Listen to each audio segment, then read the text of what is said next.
Hello, I'm Robin Gibson, and this is the Harvard House Money Morsel.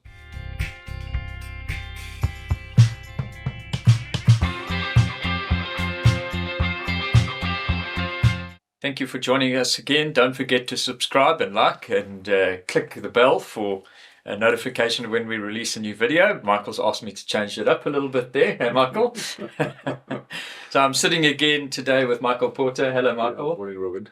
So it's supposedly summer, but it's pretty chilly out there. Yeah, miserable. Quite wet, Miserable, isn't it? Yeah, we're filming on Friday morning. Michael, so this week has really been about interest rates, both in the US and locally. So shall we start with Mr. Powell and his new candidate on his team that Trump forced in? Yeah. So he's still trying to get Lisa Cook out, but she's digging in her heels a little bit. But yeah, Robin, I mean, not a secret that the Federal Reserve was meeting this week. They were widely expected to cut interest rates, but I think that the market was, well, it was expecting a 25%, 25 basis point cut, which is what we got. But the nuance was around the language and what they said afterwards. And there was a concern. Yes, you're quite right. This new chap, I think it's Moran, is his name, was appointed to the Federal Reserve.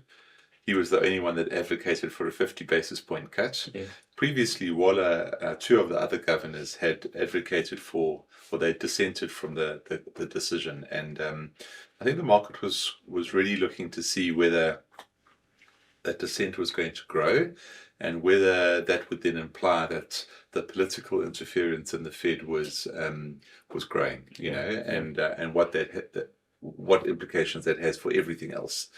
So I think the market was actually quite reassured that there was only one dissent, and that was the newcomer, and he was probably under enormous pressure from Trump to say, cut as much as you can. Yeah. The other two had actually just agreed with a 25 basis point cut. So now the focus moves forward. Is the Fed going to cut at successive meetings?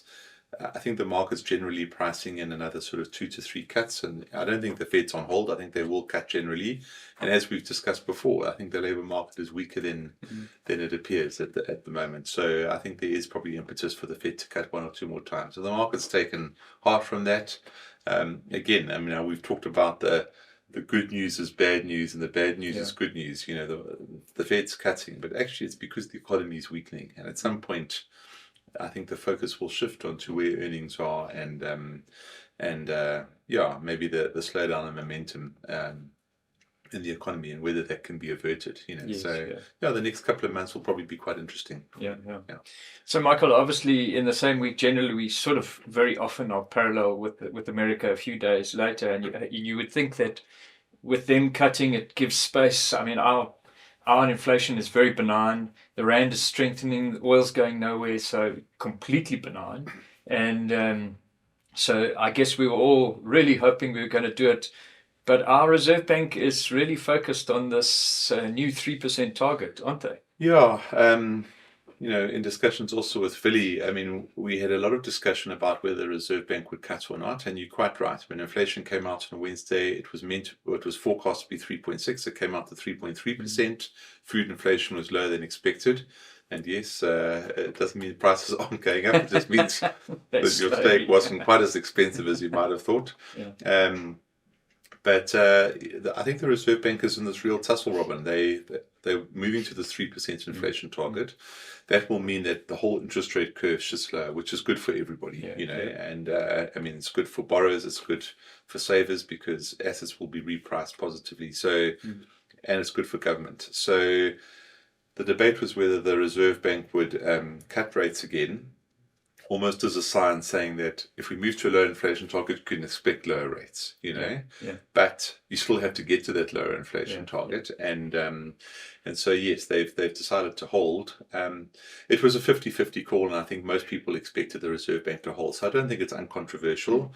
As always, we'd like to get the momentum in this economy going. So you can say, there's actually scope to cut now. Yeah. But I think when we discussed this a couple of weeks ago, there might be a little bit of short-term pain for a much longer-term benefit if we do move to this lower inflation target, because it really will be a huge benefit for everybody, So a little bit frustrating maybe, but on the other side, Robin, there's evidence. I mean, retail sales came out this week. They were much stronger than expected.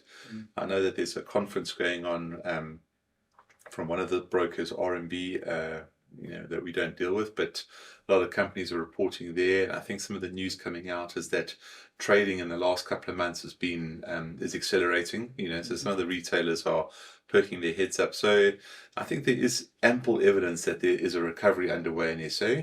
It could be stronger. We could do more. Of course we can, but I think we must take heart from the fact that actually we're moving in the right direction. And yes, strong rand, benign inflation, benign petrol prices, that all helps just to cement the positivity going into the end of the year. Yeah.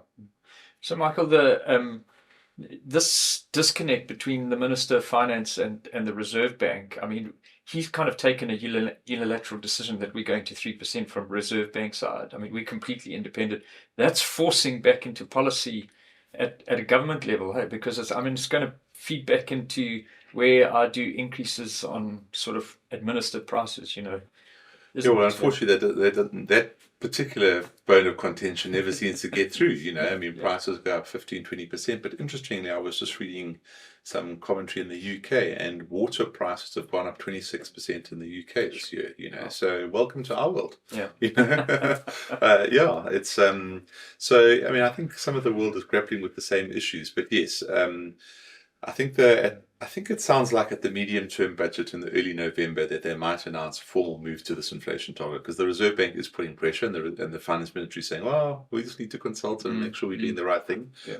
But I think it's definitely coming, and yes, hopefully it will start impacting on medical aids and education and all those kind of things, which are generally quite sticky. Yes. But I think inflation expectations at 5 to 6% are pretty well anchored, but now you're going to have a whole mindset change around, okay, wages are going up 3-4%, but you've got to be convinced that inflation's staying there as well. So it will take a couple of years. It's not going to change overnight.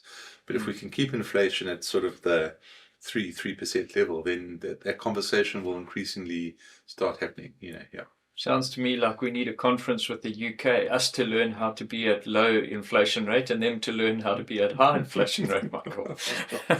Well, Robin, our inflation rate is lower than the UK as it has been for quite a few months. So you wonder why the rand is strong, and it's almost the economics just coming back into play. It's the difference between inflation rates and the rand. The SA inflation is actually lower than some others at the moment. Yeah. Amazing. Wonderful. Thank you, Michael. Thank you for joining us. Don't forget to like and subscribe, and we'll catch you next time. Bye-bye.